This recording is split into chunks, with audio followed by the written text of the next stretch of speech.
জামাই, আজের মধ্যে আমার পেটে যদি বাচ্চা না আসে তাহলে তোমার ঘর আর করবো না। চান করতে নেমেছি, কোন শালা আমার কাপড় নিয়ে পালালি রে? ল্যাংটো বাবা, আমি এত রকম ভাবে চেষ্টা করছি তবু আমার 2-4টে বাচ্চা হচ্ছে না কেন? এই মালটাকে বোকা বানিয়ে জামা প্যান্টটা নিতে হবে। কি ভাবছো ল্যাংটো বাবা? ভাবছি এই কঠিন তপস্যা তুই করতে পারবি তো? বাচ্চার জন্য আমি সবকিছু করতে পারবো ল্যাংটো বাবা। জামা প্যান্ট খুলে ল্যাংটু হয়ে জাদু পুকুরের জলে নেমে ডুব দিয়ে উঠে 1 ঘন্টা চুপ করে থাকতে হবে, তাহলে তোর বাচ্চা হবে। ওই কথা?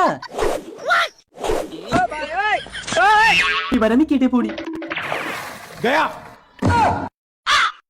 জামাই, এই জামাই গেল কোথায়? বাচ্চা বানানোর কাজটাও ঠিকঠাক করতে পারে না। ওই দেখো জলে নেমে চুপ করে দাঁড়িয়ে আছে। ওই উঠে আসো প্লিজ আমাকে ক্ষমা করে দাও। এই তবে রে।